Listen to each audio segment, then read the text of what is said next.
Work teams of the 21st century.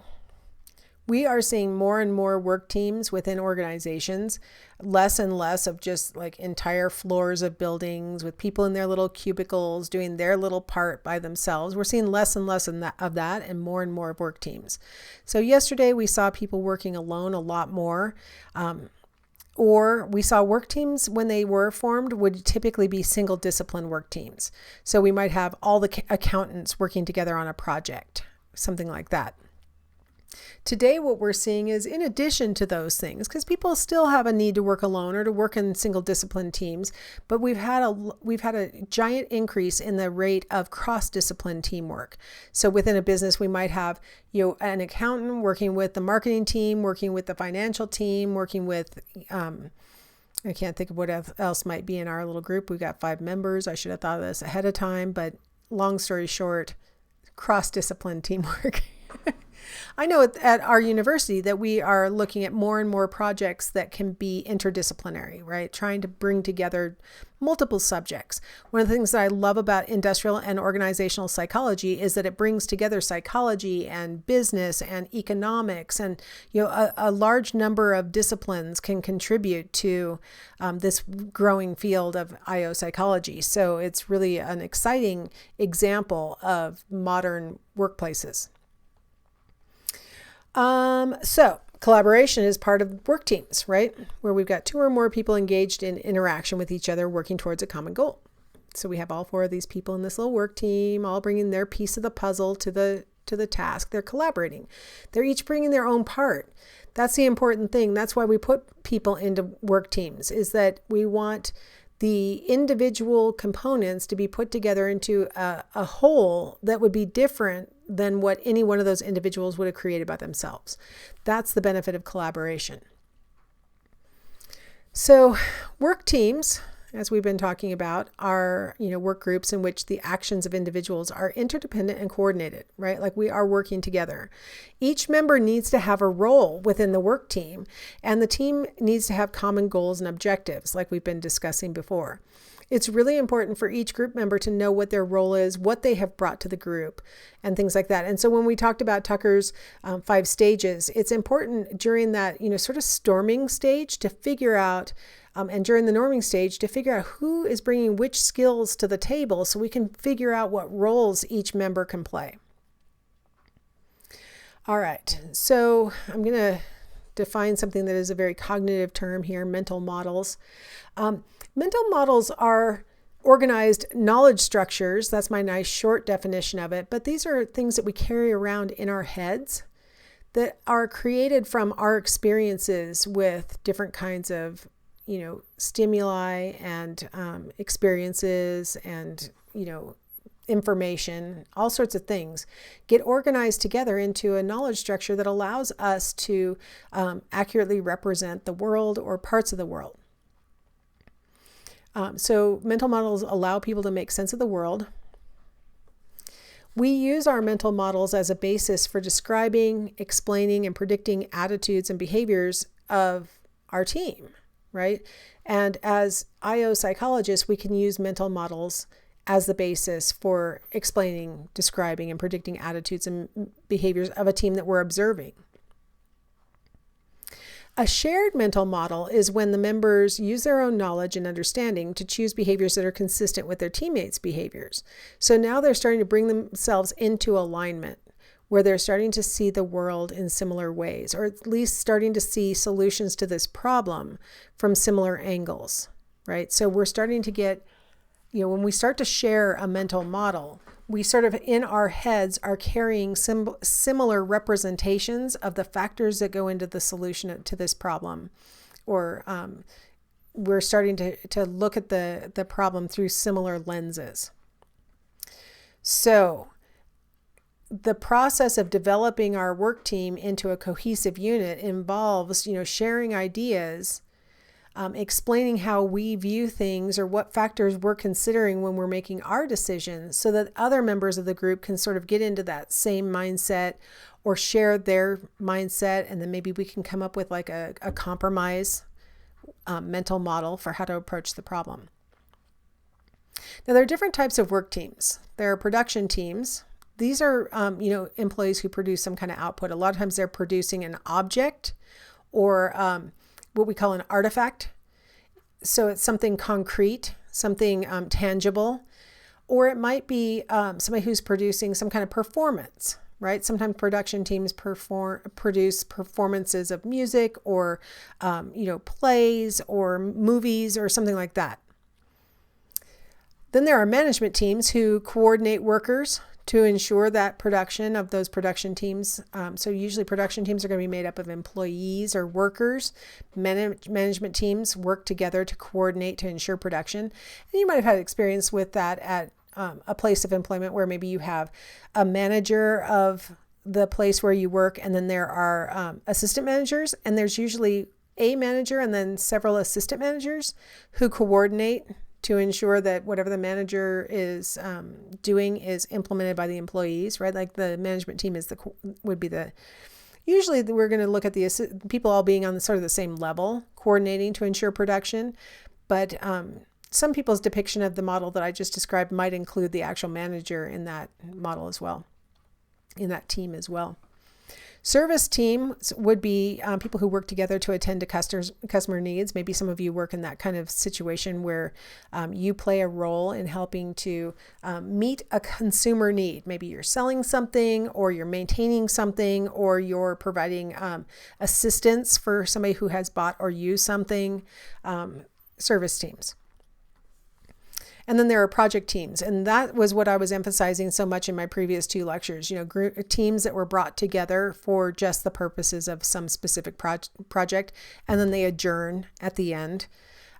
So you can imagine that the production, management, and service teams are going to be much more durable than the project teams. And then there are advisory teams who are going to work in parallel to these production processes. And a lot of times their role is solely to watch how everything's working and give advice about how to improve things. And so you could imagine that an IO psychologist might be part of an advisory team. Oh, another, I don't understand why we're getting these subliminal messages in my slides this time. So self-managed work teams. So in a self-managed work team, the team itself is going to monitor and control the overall process of the team or the product that the team is producing. They're going to dole out specific tasks to their own team members. They're going to figure out who's in charge of this and who's in charge of that. Research has shown that autonomy, that self-control, and then that empowerment are positively related to team effectiveness. So when we can have self-managed work teams, it seems to be an advantage.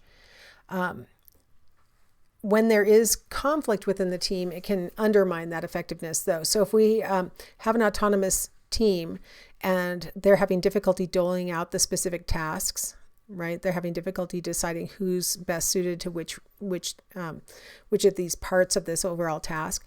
That can ultimately lead to less effectiveness. And maybe this team who is having trouble, working together might have benefited from having a little bit of outside control.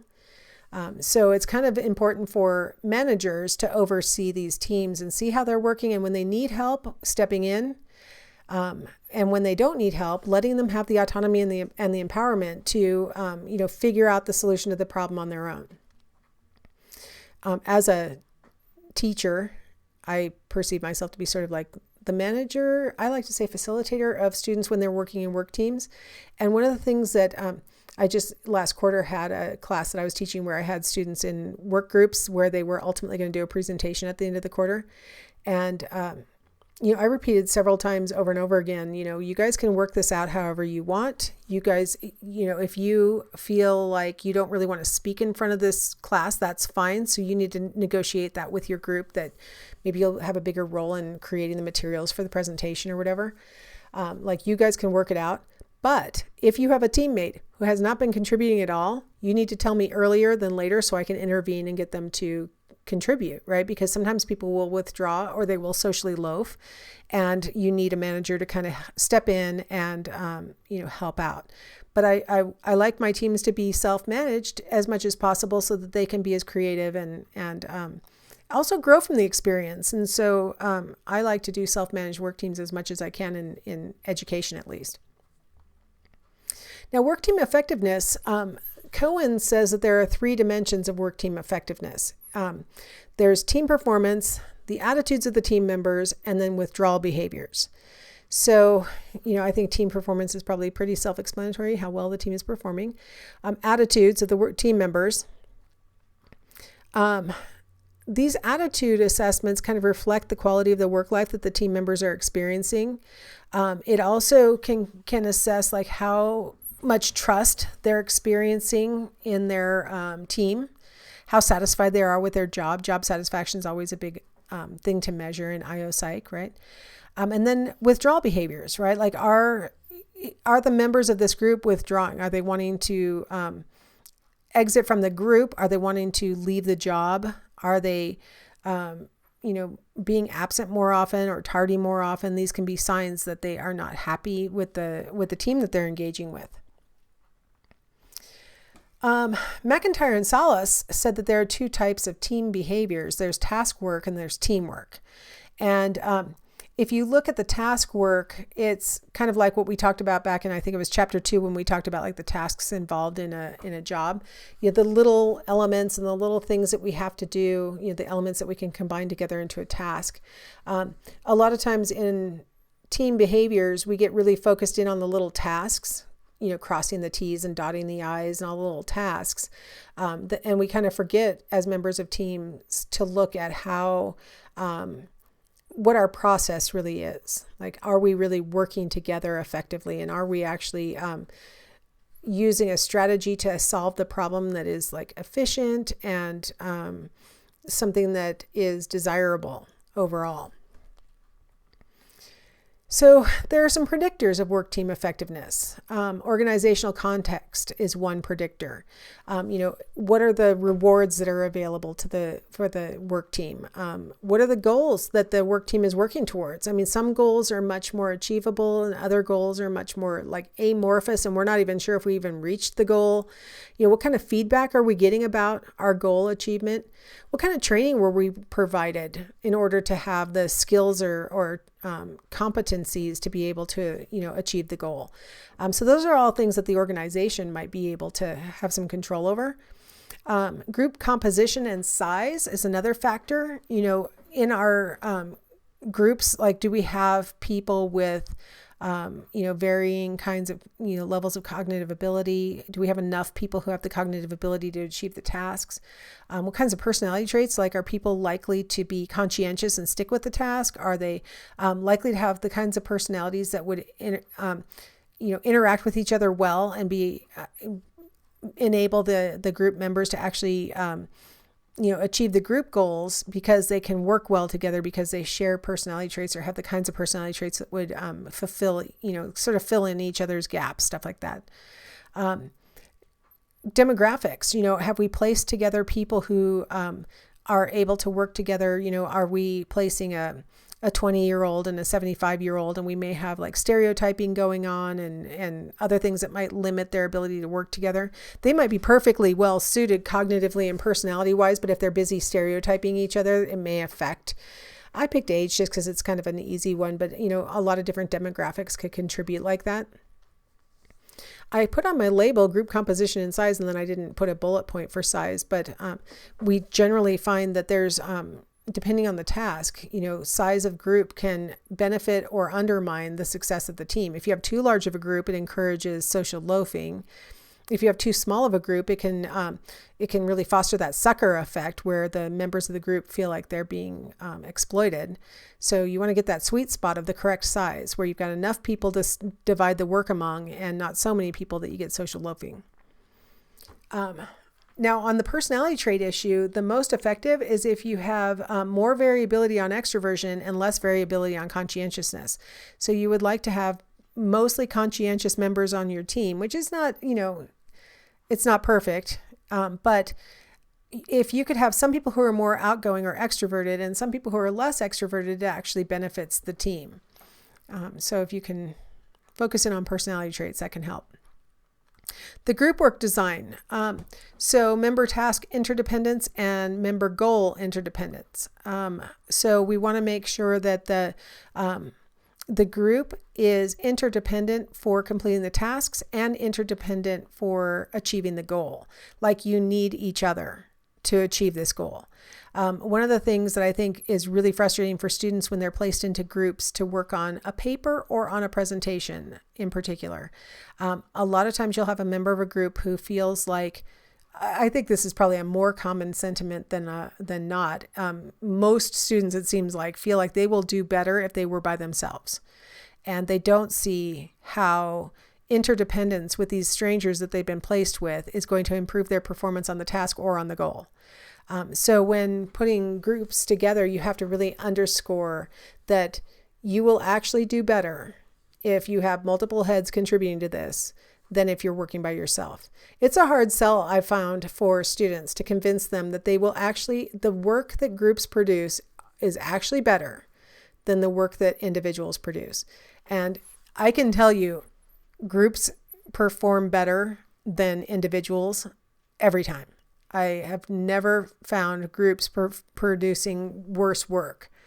And I've had students who have gotten really mad at their group and said, here's what I wrote because I don't like what they wrote and I want you to see what I would have produced. And it's like, it is substantially poorer than what their group mates produced, that they hated, that they're like, the group can't work together and they produce something horrible and I want you to see what I made instead. And what they produced by themselves was worse.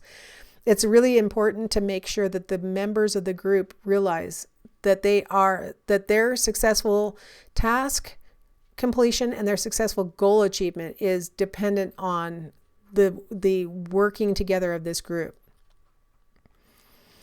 Intra-group processes. Intra means within. So intra-group means like getting along within the group or the processes within the group. So group cohesion, which we've talked about extensively already, is one component of the intra-group processes. And then group efficacy or communication processes, like how confident does this group feel that they can actually achieve the goals? Like how do they talk about it? Are they sharing information? Those kinds of things are what we're talking about with intra-group processes. And then the extra group processes would be things that are happening outside the group. And so communication outside the group, information that they're getting from management or communication that they're having with other employees that aren't part of the group. Those kinds of communications can taint members of the group or bolster members of the group. I've seen cases where a group member will talk to an employee outside of the group and then come back to their group and say, wow, we're doing way better than, Fred's team or whatever. That kind of communication can bolster the group. If they come back and they find out that another group has actually like completed the task or whatever, they're like, oh no, this can actually undermine the group. Oh no, we're behind. Things like that.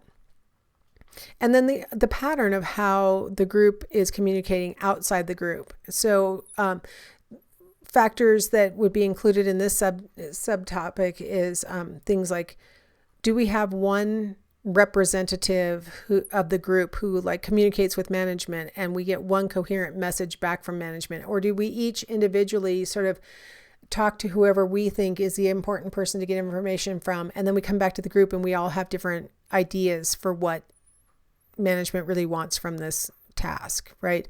Like, have we established a pattern for how to get information from the outside world, or do we have a pattern for how we're communicating information to the outside world, right? Like, maybe it's time for our monthly check-in to see whether the group has achieved its goals or not.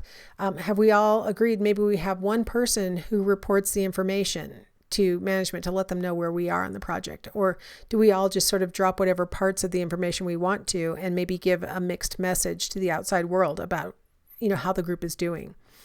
So all of these factors predict the effectiveness of the team. I kind of tried to give you the positive and the negative side on each of these examples to help make it clear how each of these things, the negative side obviously would predict less effective teamwork. The positive examples I gave you would be more effective teamwork. This is relevant. Virtual teams. We've had the capability to do virtual work for probably 20 years, like legitimate virtual teamwork, where people all around the world could collaborate without having to leave their houses or their countries or anything. Even just offices, and universities were really the first ones to really get wired up for this kind of virtual teamwork. Back in the late 80s, early 90s, the internet was first developed for communication among universities. And it really facilitated collaboration in university settings. Businesses then started to implement it as well. And so at the office, they would have the technology necessary for Zoom meetings, but they weren't called that back in those days, that kind of technology, but you had to go to the office to do it. As we all know today, you can sit in your own house and have the exact same kind of virtual teamwork meetings. And so it's, becoming the wave of the future, having members working in different cities or countries. Email and video conferencing are probably the most popular ways of communication for work groups. I'm using email, by the way, as just sort of a generic example of how you can send information in a completed way. And then when the other team member receives it and has time to look at it, they can open it or listen to it. You know what I mean? Because there are lots of knockoffs of emails. There's an app called Voxer where you could verbally record your message and then it gets sent to the recipient. And when they have time, they listen to what you say and then they can verbally respond. And so instead of picking up the phone and interrupting somebody else's workflow, you have sort of this auditory dialogue back and forth, but it's when each person can take a second and pay attention. These kinds of improvements have made it very possible for not only companies to have this kind of virtual teams so that they don't have to be flying people around and stuff, but it's what's keeping us alive during a pandemic, right? We're all working like that. So, the major advantage is that you can communicate, collaborate, and create regardless of your location, your time zone, your weather.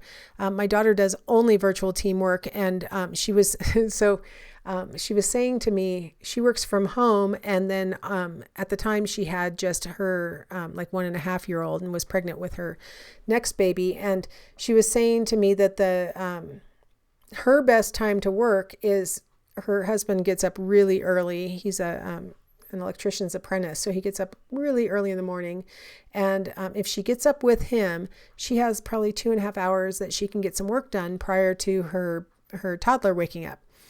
And so with her next baby on the way, she needed to train her replacement, but she was like, I don't really have a time of the day when I can get on a Zoom call and really talk to her face to face, because if the toddler's awake, then, that's disruptive. And, she was kind of limiting. I said, well, why can't you do it first thing in the morning when, your toddler's still sleeping?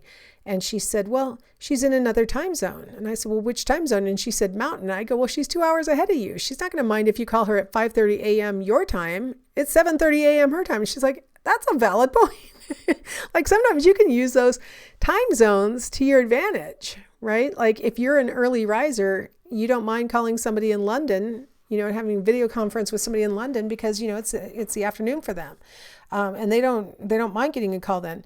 Some of us are night owls and don't mind calling in the middle of the night and it's morning for somebody else, things like that. So you have this opportunity to have these virtual teams and actually take advantage of different people's work styles, different people's work circumstances and stuff. Here's what we had found, at least prior to the pandemic. The tipping point of effective teamwork seems to be about 90% of the communication being computer mediated. Up till that point, it works pretty well. After that, it's like the teams start to lose connection, the cohesion doesn't really build, and so on. One of the things that I've noticed during the pandemic is something that I think will help to get rid of this tipping point problem. People have been doing all kinds of Zoom meetings, and I'm using that just as the generic term for whatever way they're connecting with video conferencing. And they're doing it from home now, and it's actually building a sense of community among members of the team, where when they get to see each other's like circumstances, their cat walks through or their toddler comes by in the walker, or having these little moments of humanity have been building cohesion in groups who are using video conferencing right now. And I'm wondering, I'm really excited to find out. First off, I'm just excited to get out of, lockdown, but I'm really excited to find out when we do return to a more, normal business model, if we're going to get to a place where companies feel or organizations feel like a lot more comfortable with this kind of teleconferencing and, people working from home and things. Some companies like Facebook have already announced that they're going to allow a significant portion of their employees to work from home going into the distant future, because they're realizing that it does work and that teams can build in that circumstance. I'm curious whether we're going to stay as tolerant of, distractions in people's video conferencing. Because right now you hear people's dogs barking and nobody really cares, but in the future they might be like, that's not very professional. Can you re-record that? So I'm really looking forward to seeing what the future holds in like a year, and how organizations continue some of the things that they've learned during this crisis, and which ones get dropped. So that concludes chapter 12, and hopefully you guys have enjoyed this class, and hopefully you've learned a lot about industrial and organizational psychology and are all really excited about it. And I hope that you take away at least something, and that it impacts at least your work life in the future, and that you guys enjoyed this as much as I did. So take care, and hopefully I will see you guys around.